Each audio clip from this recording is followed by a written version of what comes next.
So, but here's my Enchant collection, which I have almost everything by them, but I'm missing one specific disc that I don't know what happened to. But so I have, of course, I have a compact disc version on the vinyl. I've got two, but this is their debut album from 1993, A Blueprint of the World. I had the members sign it when I saw them at Nearfest.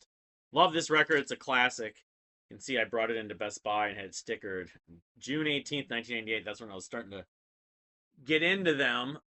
Um, but yeah, I mean, Steve Rother of Marillion, of course, co-produces and plays on a couple songs on here. I talked about it. I talked about it in the 93 video. I talked about it in the Empire video. Thirst, Enchanted, Open Eyes. What's the one? Nighttime Sky's always been a favorite, but great record, great debut album. Neo prog with like a Rush influence and a Kansas influence, but so then here's the second album. I feel like I just went over this a few like a month ago, 2 months ago. Wounded, their second album from 90, was it 97?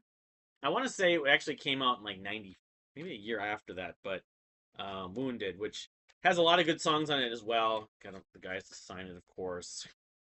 Songs like Below Zero, Fade to Gray, Hostile World, Broken, Pure. There's a number of really good tracks on this as well. Not as good as the Blueprint of the World, but it's pretty good. Then Time Lost. This was an EP and it came out the same year on Inside Out. It's like a collection of songs that hadn't made either record. Interact, Standing Ground, and Metal Man. Those last three tracks are my favorite. But it's technically it's an EP, and I got the guys to sign it, of course. Sorry, I mean I've Ted Leonard. I love him as a singer, but I liked him in Spock's Beard to a point, and this Patterson and Animal stuff, I'm just not. He's done other stuff I wasn't that crazy about. It pretty much his best work to me has always been with Enchant. So that's Time Lost. Then the Inside Out album doesn't have bass player Ed Platt, but Break, which is maybe their most sort of modern rock sounding at times, but songs like the title track King, My Enemy, The Lizard I Love, My Gavel Hand, Cross. It's got this cover and everything, but I had the guys sign it, of course. I got to spend like a couple hours, like an hour with them after their performance at Nearfest in 2002. And I know there was another band that was playing. Was when I kind of missed some of their performances. I wanted to hang out with Enchant, but and then I have two copies of not dropping nine or juggling nine or dropping 10 from 2000, the year 2000. Excellent record. The drumming. It's the last album with original drummer Paul Craddock. Um, and I think it's also the last album with keyboardist Paul Benignus or Michael Geimer, but they call him Benignus.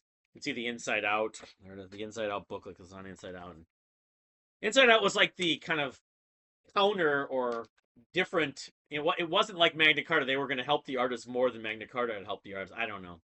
Great record from 2000, year 2000. So I'm missing Blink of an Eye, which I had. I'm pretty sure at one point they didn't.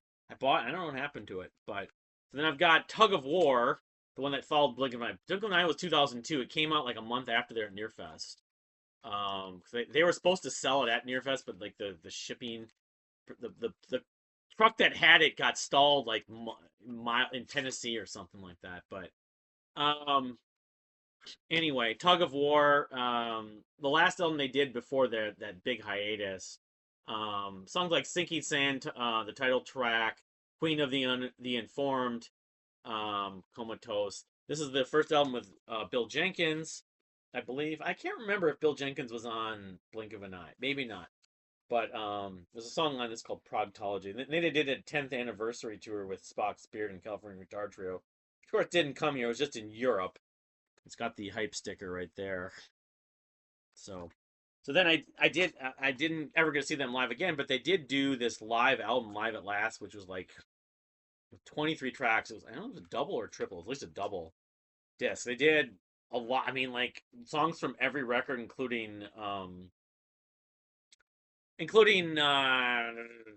the EP Time Lost. But yeah, great, and there's an acoustic CD on this. But yeah, I mean, it was a DVD. I have the DVD too. The DVD unfortunately had some performance issues. Virgin Records promo. And then, of course, a piece of plastic falls down. So I found this used. I found this at Zia for $10. Zia Records in Arizona, and probably in Tempe, Arizona. Anyway, that's my Enchant collection. So all right, on to the last stack here to wrap up all the E's. I'm doing this the wrong way here.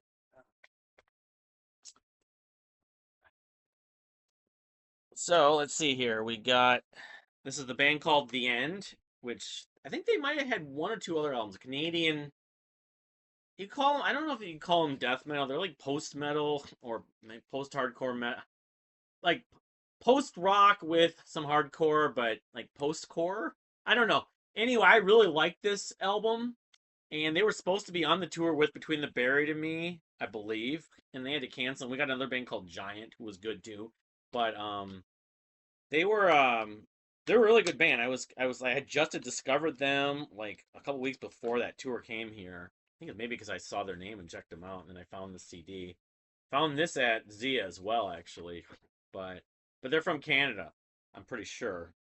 I forget why they had to cancel on the tour. They broke up, I think. But album's called Elementary though, from like yeah, if it was 2000 or late 2000s, probably like 2007, 2000 mid 2000s rather. It doesn't say because that tour was in 2007. So the end's Elementary. So I think they have two other records, and they were earlier. They weren't. I didn't get into them as much, but I didn't spend as much time. So yeah, I just have the one CD from him. This is Joey Eppert of Three's solo album, Bend to the Future. Great record. Some of the songs Three he would do or he did previously with Three, but a lot of flamenco guitar tapping, and it's Joey Eppert. I mean, he's fantastic. Bend to the Future. The song was on. I think it was At the End Has Begun, but Late on the Law, Paint by Number, which is a song off the first album, and he would redo versions, and so this is like basically reinterpreting some of the other songs. There's a Maze Disgrace even on here, but there's a lot of songs that weren't on any three albums, like Stranded in a Treetop, I don't believe, uh, Faster, Helpless Belvedere. Um, it's acoustic, but just look at the way he's holding his guitar there. That kind of typifies what he's doing. But Joey Eppert of Three, I think this album came out. It was like 2003 initially, or 2002. So it was after the self-titled or the Paint by Number album, but before Paint by Number. Yeah, I believe it is. Paint by Numbers, but before maybe Summer Camp Nightmare. May have been around the same time as the live album Half Life came out. Um, so let's see. Here's a band called Equinox. Now, I could be wrong. This is not the same band that was from like Panama. This band's from the US. This came out in 1994. I specifically remember buying this for like $1 at a record show, and at the same record show I got 90125 from Yes. But I don't have a lot of fond comments about it. It came out in 1994. They were kind of proggy, but made like AOR prog, like Saga and Asia and that kind of thing. I from memory. This album's called Color of Time. But whatever. I didn't pay a lot for it. Took off the sticker, but a lot of bands were popping up here and there in the same similar style. Like in the I think in the 90s, 1994 or whatever. So all right, then I have this album. Yeah, yeah. This is a band called Eroica, and I really love this. In fact, I did not include this in the Empire calendar, and I probably should have. This is from my memory. This is, I mean, I love this for like maybe a better part of a year, but I haven't listened to it in over a decade, like maybe close to 50. Whenever this came out in 2008, I think. This album's called Hissin the Architect.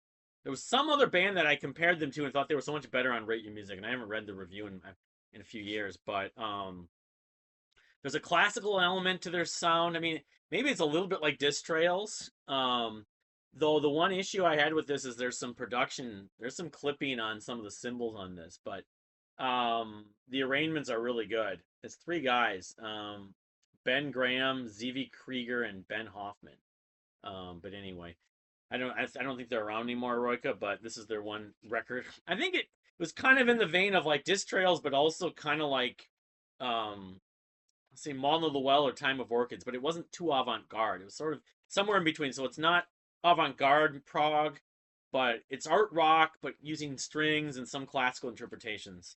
Maybe a little bit like the Family Crust, actually, but not as many members and big vocals and stuff. But anyway, um, so here's the one CD. I think this is the only CD they actually made. A band called Isukaris. Steve Kaling, this guy who knew through the Mike Portnoy forum. This is his band in the late. Unfortunately, he passed away or 2020 from COVID. But they're from the Bay Area. The first track is 16 minutes and 10 seconds. This is their album from it's like early 2000s. Diary of a Lost Soul, 2001. I would call it not prog metal, but very Kansas influence. But yeah, I mean it was good, it's enjoyable. Not super original, but I remember they played it on internet radio a lot. A lot of the prog stations were playing, including my friend Ray. From now he's on Wild Dogs Radio. Used to do at Weymouth, Radio Waves, WEY. But anyway, Esu Carries, Diary of a Lost Soul. I can't remember if I talked to him directly or I got it through one of the other people on the Mike Portnoy forum, but because he was one of the regular members, that was his name. He used to do a lot of these live like streams. There was a lot of comedic sort of Howard Stern-esque kind of stuff going on. It was on Digital Dementia Radio and Dementia Radio, but all right. So I've only got one CD from this band. It's Evergrey. Their album In Search of Truth. It's like 2001, I think. And I got this. I may have got this actually at the Prague Power USA Festival. It was either the first one or the one. I think it was the one after that because I saw them probably at least 3 times at Prague Power USA. This being my favorite among the stuff I didn't really follow their career that much. I'm guilty of that. A lot of people like some of the records after, including Josh from Heavy Debriefings. What was it? Glorious Collision and Recreation. Recreation Day is the one that people love, but this is from 2001. It's got one song that's very kind of dynamic and melancholy. Reminds me of Soundscape. I remember which one it is. Might have been Different Worlds or Misled. I played that on the radio on KFAI, but yeah, Evergrey, In Search of Truth. Some people, I know they did the whole thing at Prague Power USA. The energy on this is really good, sort of the atmosphere and the riffs. Thomas England's got a very unique voice. There's not really any singers who sound like him. But he doesn't really scream. It's still prog metal, but it's not prog in the sense it's about chops. It's like atmospheric prog metal. A little bit like a precursor to Dissolution, but Dissolution did some growling. But so, all right, I've only got a couple discs from this band. Of course, I've got a few of their records also on vinyl. But everything. I've got the debut album, Man Alive. I got in 2010 when it came out. Had the guys sign it when I saw them in 2015 at First Avenue, opening for I forget the name of the band now. Yeah, it's kind of rough. The vocals are quirky and but they kind of grow on you. But the singles are catchy. My Case, Your Boyfriend, Schoolin', Photoshop Handsome. I got it on vinyl now. They reissued it. Suffragette. I don't know if they were like thinking of Bowie for that, but Suffragette City. But that was 2010's Man Alive. And then Everything, the British bands, pretty much their masterpiece, their peak at this point. Get to Heaven from 2015 I want this on vinyl, but it's selling for usually over in 3 figures, well over $100. So I don't know if they'll reissue at some point because they've gotten popular enough it might happen.